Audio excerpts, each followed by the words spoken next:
Eli suunnittelu käynnistyi ennen kuin tätä taloa alettiin rakentaa jo. Eli siitä on semmoinen reilu pari vuotta, olisiko 2,5 vuotta suunnilleen.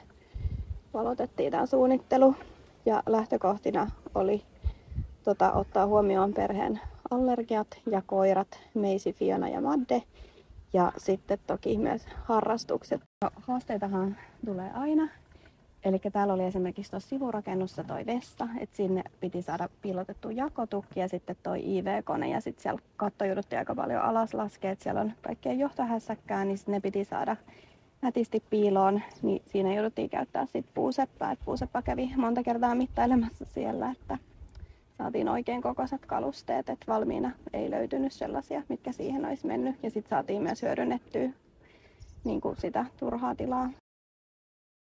Eli olohuoneen sohvassa oli sellainen idea, että sit pystyy seurustelemaan kaikkiin eri suuntiin ja sitten myös näkee tämän meren, että siinä on just se kulma sen takia, että se avautuu myös tänne merelle päin ja sitten siinä on aukko, että pystyy myös olohuoneesta tonne keittiöön päin seurustelemaan.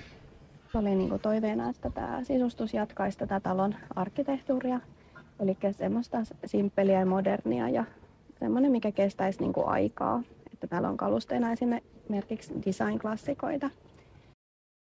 Sitten on semmoista niin kuin aika neutraalia, että harmaa, valkoinen, musta oli niin kuin se pääväriteema. Että valkoisesta lähdettiin liikkeelle ja sitten mä ujutin sinne sitä mustaa joukkoon. Että lähti aika koko valkoisesta tämä, että oli niin kuin toiveena, että olisi ollut ihan niin kuin kaikki koko valkoista.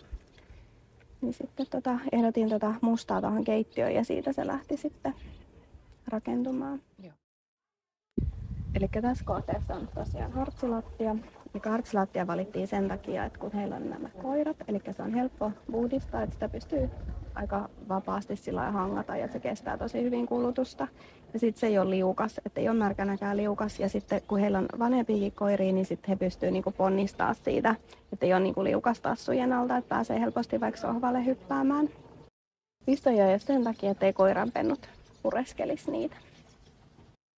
Meillä aina kun käytiin kiertelemään liikkeitä, niin meillä oli kaikki värimallit mukana, mihin me verrattiin sitten aina näitä uusia, että se aika paljon sitten rajasi sitten niitä toisia vaihtoehtoja pois. Että lähtökohtana oli, että kaikki sopii ja sointuu kauniisti yhteen ja harmaat on niin kuin puhtaan harmaita, ettei niin kuin taittaisi mihinkään siniseen tai liilaa. Eli saunan ja kylpyhuoneen, siellä toivottiin semmoista tummaa. Vähän semmoista niinku pesämäistä ja semmoista hämyisää tunnelmaa sinne saunakylppäritiloihin. Ja sitten toiveena oli just että siellä olisi mustaa väriä. Eli sitten löydettiin se musta laatta Kaisalta.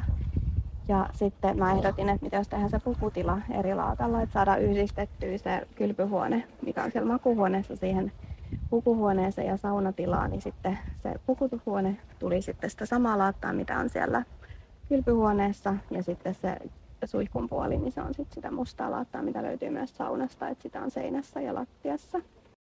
Ja lauteet löytyi tosiaan Tervalepältä. Sitten toi saunamanager teki noi lauteet. Se on sitä samaa Tervaleppää. Niin lattia tosiaan jatkuu sitten sisältä ulkotiloihin, että haluttiin, että se yhdistää ne tilat. Ja sitten on ne lattiavalot, että mitkä on samat, mitkä on siellä sisällä, niin on myös ulkona. Ja sitten toki kalustuksessa haluttiin jatkaa sitä samaa linjaa, mitä sisätiloissa. Et täällä on Eraarnion tuotteita myös, mitä on sitten sisällä. Että sisällä on esimerkiksi se ruokapöytä ja olohuoneen se pienempi pöytä niin on Eraarnion. Ja sitten jatkuu tämä sama värimaailma, että on tätä mustaa, valkoista ja harmaata täällä ulkotiloissa myös. Yöpöydät on tehnyt toi Essis vai lasilinkki, että ne on tehty tänne ihan mittojen ja toiveiden mukaan. Tuossa pöytälevyssä on tämmöinen perinteinen suora lasi ja sitten jalassa on raitalasi, että haluttiin, että tästä näkyy niin kuin kannen läpi toi raita. Jupalaidin rimaseinät, mitä tässä kohteessa on. Täällä löytyy 3 erilaista seinää ja ne on tosiaan tänne suunniteltu tähän kohteeseen, että aiheena oli kaikissa meri. Tässä vessassa on niin 1 laatta tässä seinässä, että on Kaisaa suurlaattaa. Siis, lähtökohtana oli se, että se on ajaton.